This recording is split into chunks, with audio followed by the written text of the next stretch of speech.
have a whole lot of non-lawyers here who came to court today to show or to demonstrate solidarity with Mazi Nnamdi Kanu, a distinguished senator representing his senatorial constituency. But you see, the ruling today was in part disappointing and in part satisfactory. A lot of people might say it's a bit ambiguous, so I'm going to speak very briefly so that I do not preempt what is going to come out of the registry of the court. We are going to promptly apply for certified true copies of what the justice stated in court today. But some things that he made clear were as follows: that number one, Mazi Nnamdi Kanu was enjoying his bail when his house was invaded, and that was wrong.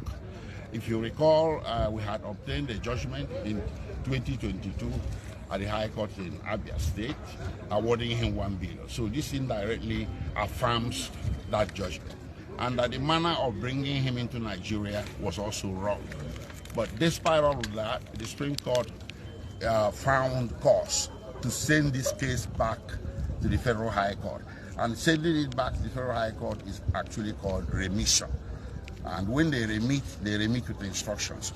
We don't know yet what those instructions are because we don't have certified true copies of the judgment and the judgment order. So in days to come, that will be available and will be made available to the press. Okay, please, when the judge said yes, appeal and cross appeal, what does it mean?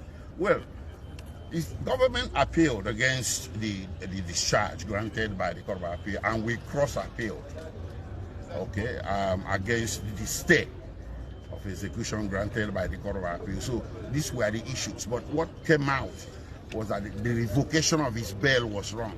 So this, in fact, has created a basis to further seek his release, through some other means. So the judge is saying that the trial should continue. What does it mean for your team now? Well, basically, it's going to continue or it's going to proceed in accordance with the instructions the Supreme Court has issued. And those instructions will be clearer when we get them in writing. So the judge or the Federal High Court judge will have to be restricted within those. It's called a remission. So they have to carry out, the Federal High Court has to carry out the strict instructions of the Supreme Court. Okay, thank you very much. Okay. That's it. Thank you.